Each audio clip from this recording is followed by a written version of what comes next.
ओम इंद्र सोमम पिबृतुना त्वा विशन्तु इंदवः मत्सरासः तद ऊकसः। हे इंद्रियों को वश में करने वाले, सोमपान करो ऋतु पूर्वक।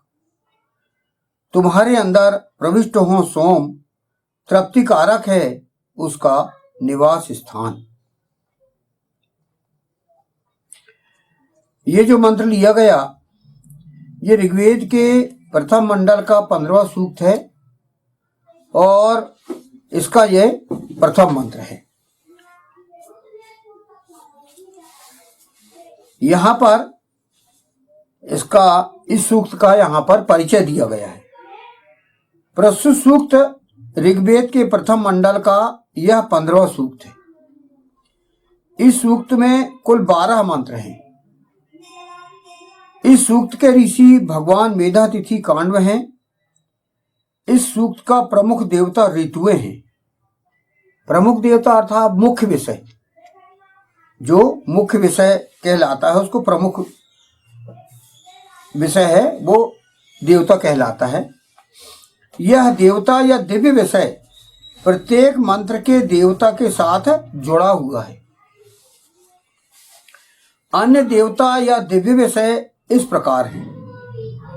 मंत्र 1 इंद्र अर्थात इंद्रियों को वश में करने वाला और ऋतुएं, यानी जो पहले मंत्र का दिव्य विषय या मुख्य विषय या देवता है इंद्र है, अर्थात इंद्रियों को वश में करने वाला, और ऋतुएं, इंद्र और ऋतुएं दो है। मंत्र 2 में मरुत एवं ऋतुएं हैं मुख्य विषय। मंत्र 3 है त्वष्टा अर्थात निर्माण करने वाला एवं ऋतुएं। चौथे मंत्र में अग्नि, अग्नि अर्थात प्रकाश के ले जाने वाला एवं ऋतुएं। पंचम मंत्र में इंद्र अर्थात इंद्रियों को वश में करने वाला एवं ऋतुएं। छठवें मंत्र में मित्र और वर्ण किए जाने योग्य एवं ऋतुएं। और 7 मंत्र से लेकर 10 मंत्र तक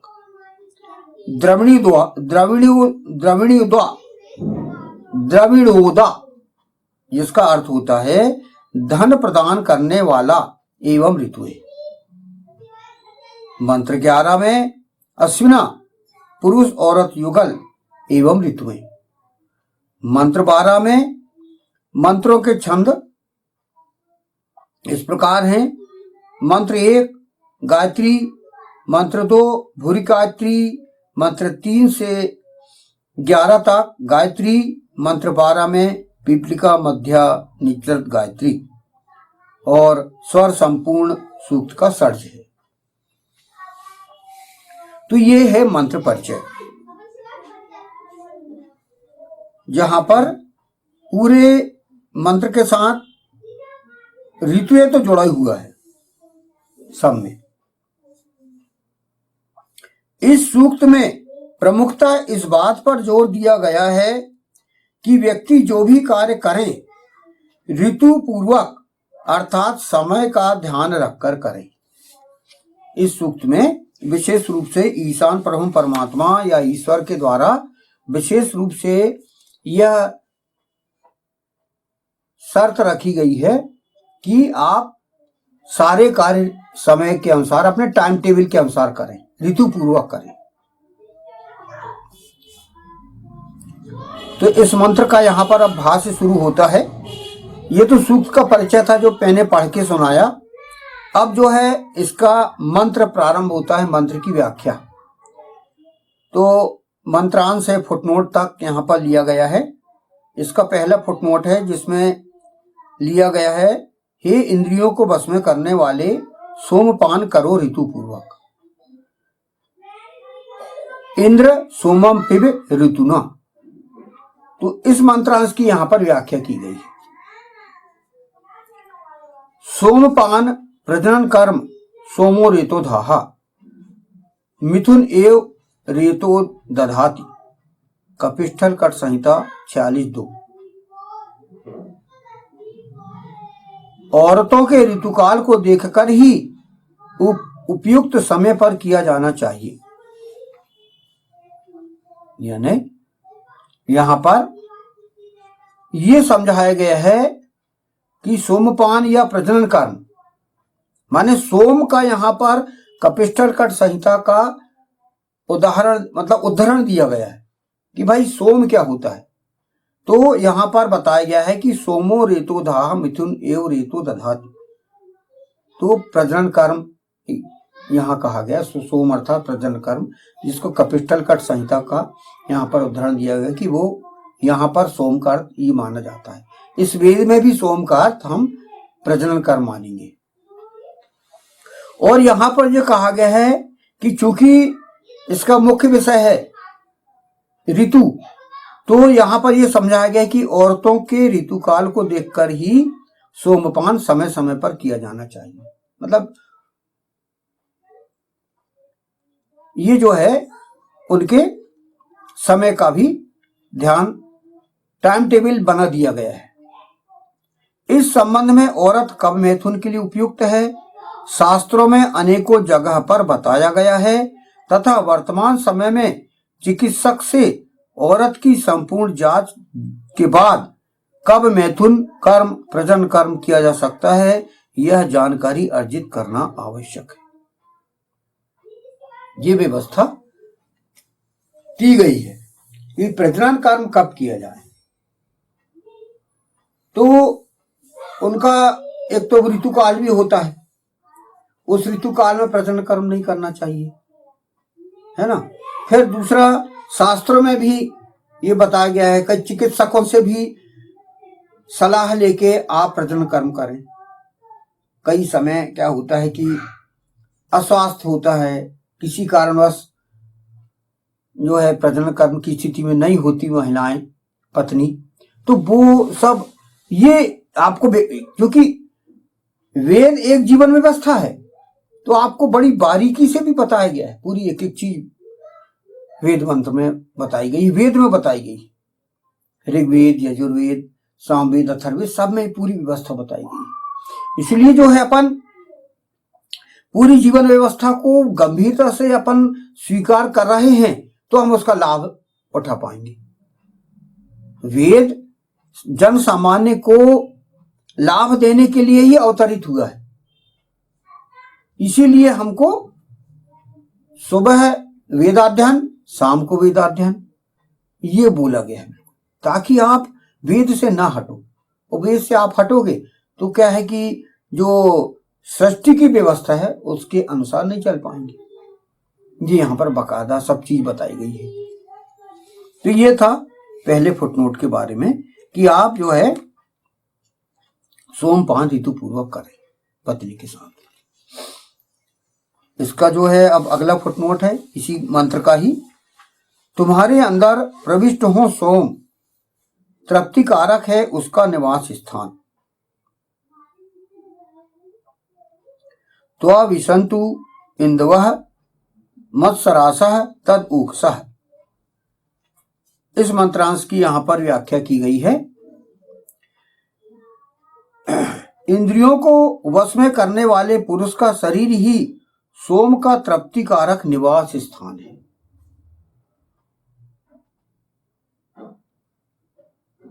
जो पुरुष इंद्रियों को वश में करता है, जिसकी इंद्रियां अपने वश में है, उस पुरुष को यहां पर सोम की तृप्ति कारक निवास स्थान कहा गया है। यदि वो अपनी इंद्रियों को वश में करता है तो उसको सोम के लिए तृप्ति कारक निवास स्थान बताया गया है। व्यक्ति को इस प्रकार के सत्कर्म करना तथा इस प्रकार की औषधियों का रस का पान करना चाहिए जिससे उसके अंदर निरंतर प्रजनन कर्म करने की शक्ति उत्पन्न हो तथा वह तृप्ति कारक प्रजनन कर्म कर सके। इसमें पुरुष को भी तृप्त होना आवश्यक है और औरत को भी पूर्ण तृप्ति मिलना आवश्यक है। यदि कोई भी अतृप्त रहेगा तो उसकी, यदि कोई भी अतृप्त रहेगा तो उनकी अतृप्ति उनके शरीरों के साथ साथ दाम्पत्य जीवन और पारिवारिक जीवन को भी प्रभावित करेगी। दोनों दंपति को संतुष्ट होना जरूरी है, नहीं तो उनके व्यवहार में प्रभाव पड़ता है उन दोनों के संबंधों में। वेद इस विषय में संपूर्ण तृप्ति की बात करता है। इसी दृष्टिकोण से वेद में अनेकों काम शिक्षा संबंधी वेद मंत्र हैं। इसी दृष्टिकोण से वेद में अनेकों काम शिक्षा संबंधी वेद मंत्र हैं तथा अलग से काम सूत्र आदि ग्रंथों की रचना करवाई गई है, जिसमें अनेकों काम कलाओं का विस्तृत वर्णन एवं पथ प्रदर्शन पाया जाता है। तो ये जो 15वां सूक्त है उसका जो प्रथम मंत्र है, इसमें पति पत्नी को दाम्पत्य कर्म करने के लिए निर्देश दिए गए हैं, सलाह दी गई है। मंत्र मतलब सलाह, मंत्रणा इसको कहते हैं अपन हिंदी में मंत्रणा। तो जीवन व्यवस्था को हमको पालन करना है, तो इस मंत्र को आप गंभीरता से समझिए, सुनिए, और उसके आधार पर हमको कहा गया है कि ऋतु ऋतु के अनुसार काम करना है। जैसे कहा गया कि इंद्रियों को वश में करने वाले सोमपान करो ऋतु पूर्वक, तुम्हारे अंदर सोम प्रविष्ट हो, तृप्ति कारक है उसका निवास स्थान। ये आपको ये मंत्र ये अलग से ये मैं नहीं बता रहा हूं, ये मंत्र को पढ़ के और उसकी व्याख्या करके, और जो व्याख्याकार हैं उन्होंने जो व्याख्या की है उसको ही पढ़ के मैं बता रहा हूं। अलग से कोई ऐसी बात नहीं है कि जिसको अपन अलग से जोड़ें, मतलब स्पष्ट है। जो दंपति हैं, जो दाम्पत्य कर्म करते हैं, जो विवाहित हैं, जो अपनी इंद्रियों को वश में करते हैं, जो सुकृत हैं, उनके लिए ये बात की गई है कि आप किस प्रकार अपना दाम्पत्य कर्म कब करें, और उसको बकायदा आप पवित्रता से करें। और कई जगह इसमें मतलब बताया गया है कि भाई आप जो है, जैसे कि शिव महापुराण आप देख सकते हो। शिव महापुराण में जो नंदी कामसूत्र है और कामसूत्र संबंधी बुक्स हैं उनका भी आप अध्ययन कर सकते हो, आपके दाम्पत्य जीवन को सुख पूर्ण बिताने के लिए। और इसमें हमेशा आपको तैयार रखना है ताकि पति पत्नी तृप्त रहें। तो इस मंत्र की यहाँ पर इतनी व्याख्या की गई। हे इंद्रियों को वश में करने वाले, सोमपान करो ऋतु पूर्वक, तुम्हारे अंदर प्रविष्ट हो सोम, तृप्ति कारक है उसका निवास स्थान। ओम इंद्र सोमम पे भी ऋतुना त्वा